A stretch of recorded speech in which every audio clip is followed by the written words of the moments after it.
Welcome to our video on the methods of endurance development. Endurance is defined as the ability to resist fatigue. Endurance is the ability to do sports movements with the desired quality and speed under condition of fatigue. Let's talk about first method of endurance development, that is, continuous training method. Continuous training, also known as steady state training, and exercise done for the long duration of time without any break. It involves maintaining a steady pace over a prolonged period.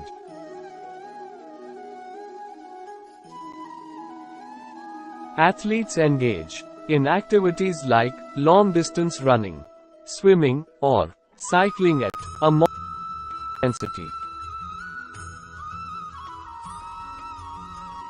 This method enhances aerobic capacity, strengthens the cardiovascular system, and improves muscular endurance.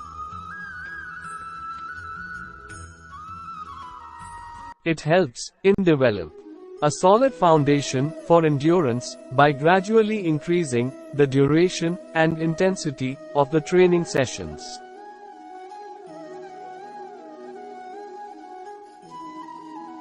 Now, let's talk about fartlek training method.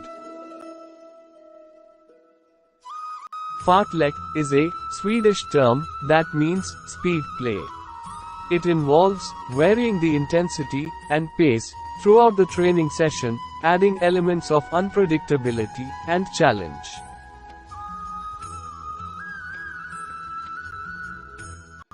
Fartlek training allows athletes to simulate real game conditions, which involve changes in speed and intensity.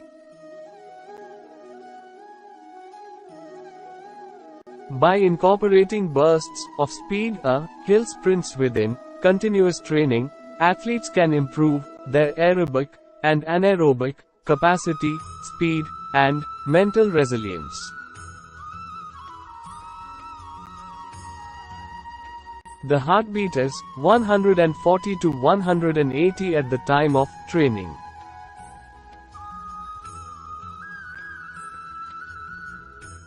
At last, let's talk about interval training.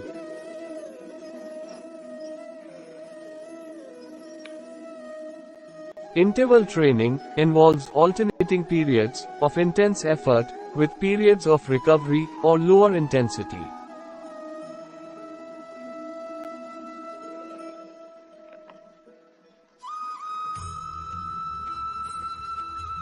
Athletes perform a specific exercise or activity at a high intensity for a predetermined time, 180 beats per minute, followed by a rest or active recovery period, 120 to 130 beats per minute.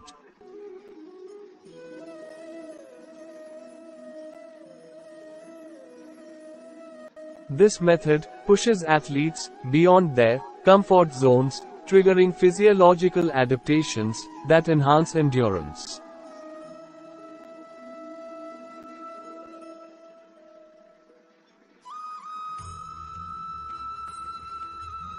To summarize, endurance development in sports training can be achieved through three effective methods: continuous training, fartlek training, and interval training. Each method has its unique benefits and challenges.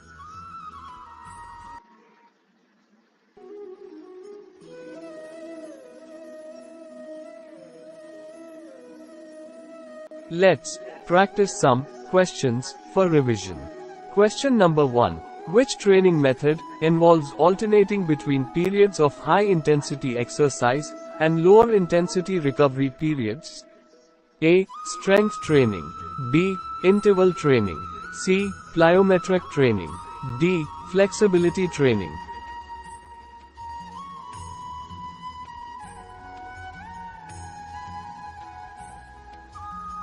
Question number 2. Which training approach involves steady, continuous exercise performed at a moderate intensity? A. Circuit training. B. Fartlek training. C. Continuous training. D. Plyometric training.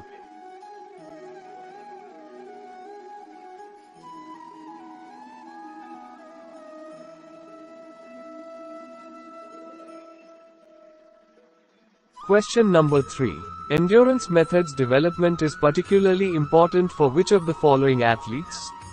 A. Powerlifters. B. Shot put throwers. C. Marathon runners. D. Weightlifters.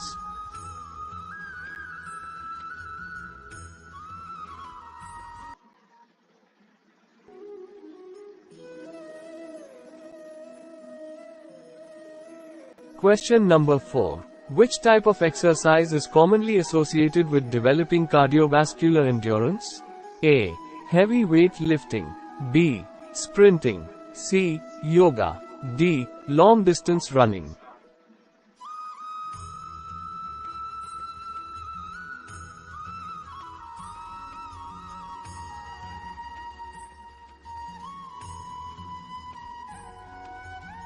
If there is any confusion in the questions, kindly revise the video and answer the questions properly. Thanks for watching. Train hard, stay focused, and keep pushing your limits.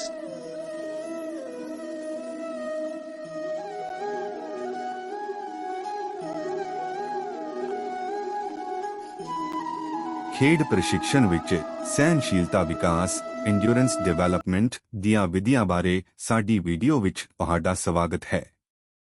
ਸਹਿਣਸ਼ੀਲਤਾ ਨੂੰ ਥਕਾਵਟ ਦਾ ਵਿਰੋਧ ਕਰਨ ਦੀ ਯੋਗਤਾ ਵਜੋਂ ਪਰਿਭਾਸ਼ਿਤ ਕੀਤਾ ਜਾਂਦਾ ਹੈ। ਸਹਿਣਸ਼ੀਲਤਾ ਉਹ ਸਮਰੱਥਾ ਹੈ ਜਿਸ ਨਾਲ ਇੱਕ ਖਿਡਾਰੀ ਥਕਾਵਟ ਦੀ ਸਥਿਤੀ ਵਿੱਚ ਵੀ ਲੋੜੀਂਦੀ ਗੁਣਵੱਤਾ ਅਤੇ ਗਤੀ ਨਾਲ ਖੇਡ ਸੰਬੰਧੀ ਗਤੀਵਿਧੀਆਂ ਕਰ ਸਕਦਾ ਹੈ। ਆਓ ਸਹਿਣਸ਼ੀਲਤਾ ਵਿਕਾਸ ਦੀ ਪਹਿਲੀ ਵਿਧੀ ਬਾਰੇ ਜਾਣਦੇ ਹਾਂ, ਜਿਸ ਨੂੰ ਨਿਰੰਤਰ ਪ੍ਰਸ਼ਿਕਸ਼ਨ ਵਿਧੀ ਕੰਟੀਨਿਊਅਸ ਟ੍ਰੇਨਿੰਗ ਮੈਥਡ ਕਿਹਾ ਜਾਂਦਾ ਹੈ। ਨਿਰੰਤਰ ਪ੍ਰਸ਼ਿਕਸ਼ਨ, ਜਿਸ ਨੂੰ ਸਟੇਡੀ ਸਟੇਟ ਟ੍ਰੇਨਿੰਗ ਵੀ ਕਿਹਾ ਜਾਂਦਾ ਹੈ, ਇੱਕ ਐਸੀ ਵਿਧੀ ਹੈ ਜਿਸ ਵਿੱਚ ਲੰਬੇ ਸਮੇਂ ਤੱਕ ਬਿਨਾਂ ਕਿਸੇ ਵਿਸ਼ਰਾਮ ਦੇ ਅਭਿਆਸ ਕੀਤਾ ਜਾਂਦਾ ਹੈ। ਇਸ ਵਿੱਚ ਲੰਬੇ ਸਮੇਂ ਤੱਕ ਇੱਕੋ ਜਿਹੀ ਗਤੀ ਬਣਾਈ ਰੱਖੀ ਜਾਂਦੀ ਹੈ। ਖਿਡਾਰੀ ਲੰਬੀ ਦੂਰੀ ਦੀ ਦੌੜ, ਤੈਰਾਕੀ ਜਾਂ ਸਾਈਕਲਿੰਗ ਵਰਗੀਆਂ ਗਤੀਵਿਧੀਆਂ ਮੱਧਮ ਤੀਬਰਤਾ ਨਾਲ ਕਰਦੇ ਹਨ। ਇਹ ਵਿਧੀ ਐਰੋਬਿਕ ਸਮਰੱਥਾ ਨੂੰ ਵਧਾਉਂਦੀ ਹੈ, ਹਿਰਦਾ ਅਤੇ ਰਕਤ ਸੰਚਾਰ ਪ੍ਰਣਾਲੀ ਨੂੰ ਮਜ਼ਬੂਤ ਬਣਾਉਂਦੀ ਹੈ ਅਤੇ ਮਾਸਪੇਸ਼ੀ ਸਹਿਣਸ਼ੀਲਤਾ ਵਿੱਚ ਸੁਧਾਰ ਕਰਦੀ ਹੈ। ਇਹ ਪ੍ਰਸ਼ਿਕਸ਼ਨ ਸੈਸ਼ਨਾਂ ਦੀ ਮਿਆਦ ਅਤੇ ਤੀਬਰਤਾ ਨੂੰ ਹੌਲੀ-ਹੌਲੀ ਵਧਾ ਕੇ ਸਹਿਣਸ਼ੀਲਤਾ ਦੀ ਮਜ਼ਬੂਤ ਨੀਂਹ ਤਿਆਰ ਕਰਦੀ ਹੈ। ਹੁਣ ਆਓ ਫਾਰਟਲੈਕ ਪ੍ਰਸ਼ਿਕਸ਼ਨ ਵਿਧੀ ਫਾਰਟਲੈਕ ਟ੍ਰੇਨਿੰਗ ਮੈਥਡ ਬਾਰੇ ਜਾਣੀਏ। ਫਾਰਟਲੈਕ ਇੱਕ ਸਵੀਡਿਸ਼ ਸ਼ਬਦ ਹੈ ਜਿਸ ਦਾ ਅਰਥ ਹੈ ਸਪੀਡ ਪਲੇ। ਇਸ ਵਿਧੀ ਵਿੱਚ ਪ੍ਰਸ਼ਿਕਸ਼ਨ ਦੌਰਾਨ ਗਤੀ ਅਤੇ ਤੀਬਰਤਾ ਨੂੰ ਲਗਾਤਾਰ ਬਦਲਿਆ ਜਾਂਦਾ ਹੈ, ਜਿਸ ਨਾਲ ਅਭਿਆਸ ਵਿੱਚ ਚੁਣੌਤੀ ਅਤੇ ਵਿਭਿੰਨਤਾ ਆਉਂਦੀ ਹੈ। ਫਾਰਟਲੈਕ ਪ੍ਰਸ਼ਿਕਸ਼ਨ ਖਿਡਾਰੀਆਂ ਨੂੰ ਅਸਲ ਖੇਡ ਸਥਿਤੀਆਂ ਦਾ ਅਨੁਭਵ ਕਰਾਉਂਦਾ ਹੈ, ਜਿੱਥੇ ਗਤੀ ਅਤੇ ਤੀਬਰਤਾ ਵਿੱਚ ਲਗਾਤਾਰ ਬਦਲਾਅ ਹੁੰਦੇ ਰਹਿੰਦੇ ਹਨ। ਤੇਜ਼ ਦੌੜਾਂ, ਪਹਾੜੀ ਸਪ੍ਰਿੰਟਾਂ ਅਤੇ ਨਿਰੰਤਰ ਦੌੜ ਨੂੰ ਮਿਲਾ ਕੇ ਖਿਡਾਰੀ ਆਪਣੀ ਐਰੋਬਿਕ ਅਤੇ ਐਨਐਰੋਬਿਕ ਸਮਰੱਥਾ, ਗਤੀ ਅਤੇ ਮਾਨਸਿਕ ਦ੍ਰਿੜਤਾ ਵਿੱਚ ਸੁਧਾਰ ਕਰ ਸਕਦੇ ਹਨ। ਇਸ ਪ੍ਰਸ਼ਿਕਸ਼ਨ ਦੌਰਾਨ ਦਿਲ ਦੀ ਧੜਕਣ ਆਮ ਤੌਰ ਤੇ 140 ਤੋਂ 180 ਧੜਕਣ ਪ੍ਰਤੀ ਮਿੰਟ ਰਹਿੰਦੀ ਹੈ। ਅੰਤ ਵਿੱਚ ਆਓ ਇੰਟਰਵਲ ਪ੍ਰਸ਼ਿਕਸ਼ਨ ਵਿਧੀ ਇੰਟਰਵਲ ਟ੍ਰੇਨਿੰਗ ਮੈਥਡ ਬਾਰੇ ਜਾਣੀਏ। ਇੰਟਰਵਲ ਪ੍ਰਸ਼ਿਕਸ਼ਨ ਵਿੱਚ ਉੱਚ ਤੀਬਰਤਾ ਵਾਲੇ ਯਤਨਾਂ ਅਤੇ ਘੱਟ ਤੀਬਰਤਾ ਜਾਂ ਆਰਾਮ ਦੇ ਸਮਿਆਂ ਨੂੰ ਬਦਲ ਕੇ ਕੀਤਾ ਜਾਂਦਾ ਹੈ। ਖਿਡਾਰੀ ਇੱਕ ਨਿਰਧਾਰਿਤ ਸਮੇਂ ਲਈ ਉੱਚ ਤੀਬਰਤਾ ਨਾਲ ਕਸਰਤ ਕਰਦੇ ਹਨ, ਜਿਸ ਦੌਰਾਨ ਦਿਲ ਦੀ ਧੜਕਣ ਲਗਭਗ 180 ਧੜਕਣ ਪ੍ਰਤੀ ਮਿੰਟ ਤੱਕ ਪਹੁੰਚ ਸਕਦੀ ਹੈ। ਇਸ ਤੋਂ ਬਾਅਦ ਆਰਾਮ ਜਾਂ ਸਰਗਰਮ ਪੁਨਰ ਪ੍ਰਾਪਤੀ ਐਕਟਿਵ ਰਿਕਵਰੀ ਦਾ ਸਮਾਂ ਦਿੱਤਾ ਜਾਂਦਾ ਹੈ, ਜਿਸ ਦੌਰਾਨ ਦਿਲ ਦੀ ਧੜਕਣ ਲਗਭਗ 120 ਤੋਂ 130 ਧੜਕਣ ਪ੍ਰਤੀ ਮਿੰਟ ਰਹਿੰਦੀ ਹੈ। ਇਹ ਵਿਧੀ ਖਿਡਾਰੀਆਂ ਨੂੰ ਆਪਣੀ ਆਰਾਮਦਾਇਕ ਸੀਮਾ ਤੋਂ ਬਾਹਰ ਜਾਣ ਲਈ ਪ੍ਰੇਰਿਤ ਕਰਦੀ ਹੈ ਅਤੇ ਸਰੀਰ ਵਿੱਚ ਅਜਿਹੇ ਬਦਲਾਅ ਪੈਦਾ ਕਰਦੀ ਹੈ ਜੋ ਸਹਿਣਸ਼ੀਲਤਾ ਨੂੰ ਵਧਾਉਂਦੇ ਹਨ। ਸੰਖੇਪ ਵਿੱਚ, ਖੇਡ ਪ੍ਰਸ਼ਿਕਸ਼ਨ ਵਿੱਚ ਸਹਿਣਸ਼ੀਲਤਾ ਦਾ ਵਿਕਾਸ 3 ਪ੍ਰਭਾਵਸ਼ਾਲੀ ਵਿਧੀਆਂ ਰਾਹੀਂ ਕੀਤਾ ਜਾ ਸਕਦਾ ਹੈ। ਨਿਰੰਤਰ ਪ੍ਰਸ਼ਿਕਸ਼ਨ ਕੰਟੀਨਿਊਅਸ ਟ੍ਰੇਨਿੰਗ, ਫਾਰਟਲੈਕ ਪ੍ਰਸ਼ਿਕਸ਼ਨ ਫਾਰਟਲੈਕ ਟ੍ਰੇਨਿੰਗ, ਇੰਟਰਵਲ ਪ੍ਰਸ਼ਿਕਸ਼ਨ ਇੰਟਰਵਲ ਟ੍ਰੇਨਿੰਗ। ਹਰ ਵਿਧੀ ਦੇ ਆਪਣੇ ਵਿਸ਼ੇਸ਼ ਲਾਭ ਅਤੇ ਚੁਣੌਤੀਆਂ ਹਨ। ਹੁਣ ਦੁਹਰਾਈ ਲਈ ਹੇਠਾਂ ਦਿੱਤੇ ਪ੍ਰਸ਼ਨਾਂ ਦੇ ਉੱਤਰ ਦਿਓ।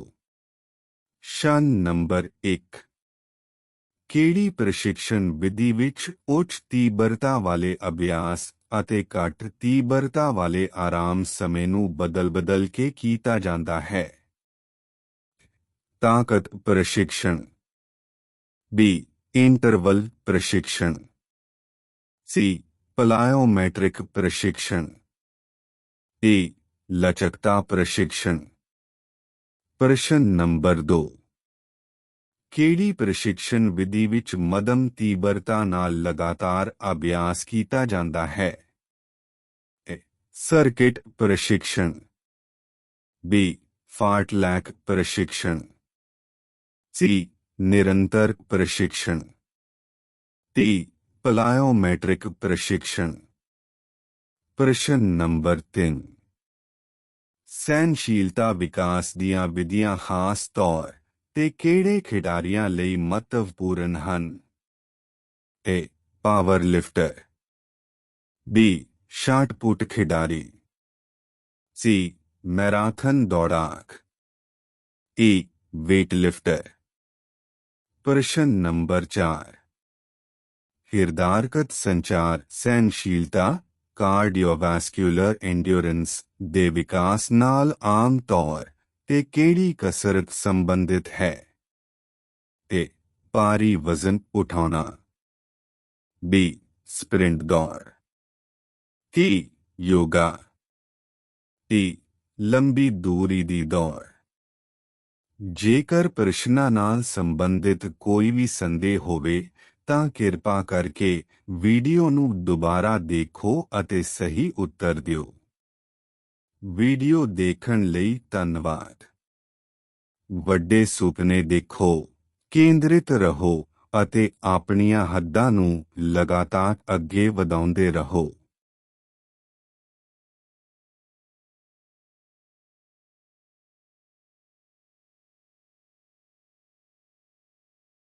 खेल प्रशिक्षण में सहन शक्ति विकास एंड्योरेंस डेवलपमेंट की विधियों पर आधारित हमारी वीडियो में आपका स्वागत है।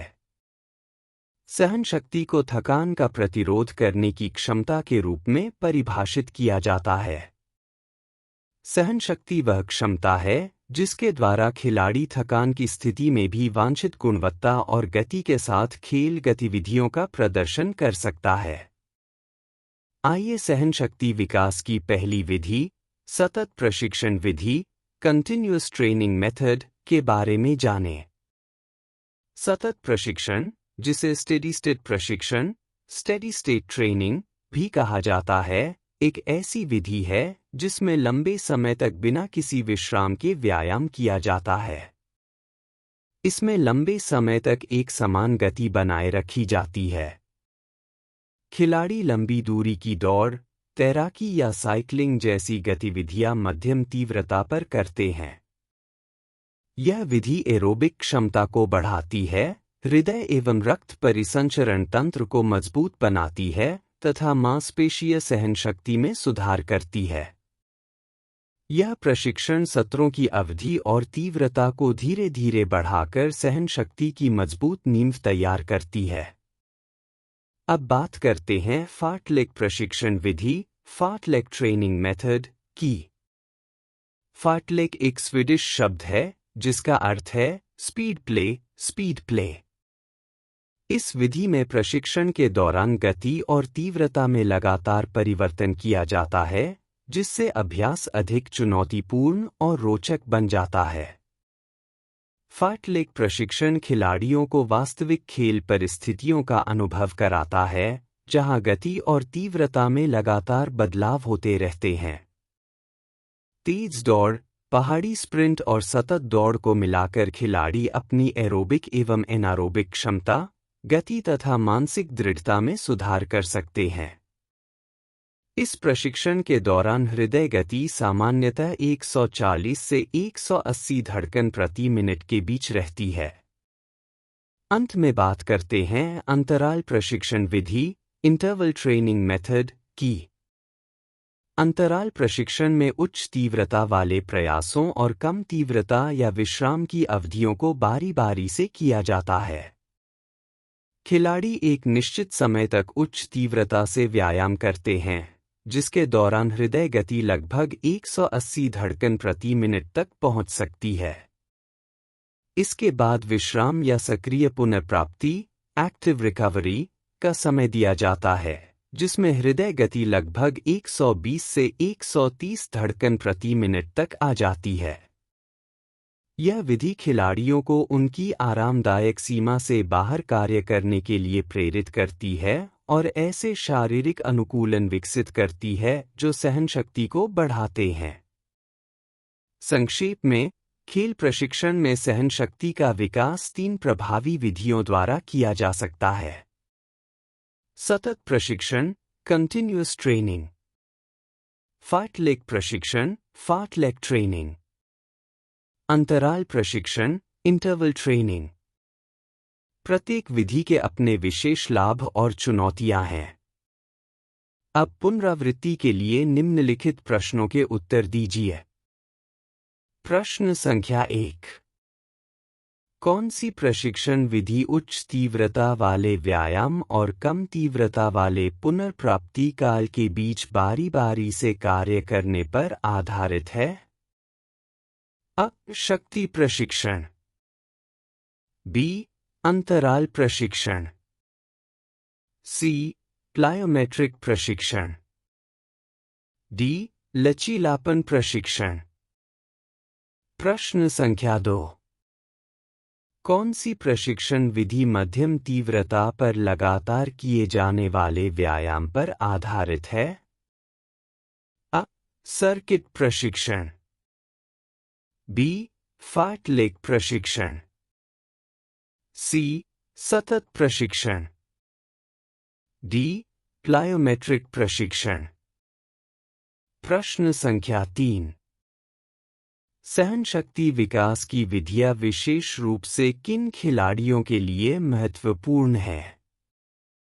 अ. पावरलिफ्टर। बी. शॉटपुट खिलाड़ी। सी. मैराथन धावक। डी. भारोत्तोलक। प्रश्न संख्या 4। हृदय एवं रक्तवाहिका सहनशक्ति, कार्डियोवास्कुलर एंड्योरेंस के विकास के लिए कौन सा व्यायाम सामान्यतः सबसे अधिक उपयुक्त माना जाता है? अ. भारी भार उठाना। बी. स्प्रिंट दौड़।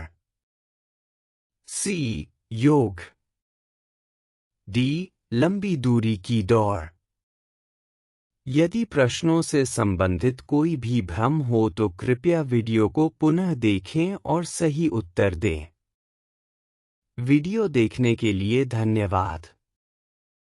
बड़े सपने देखें, एकाग्र रहें और अपनी सीमाओं को लगातार आगे बढ़ाते रहें।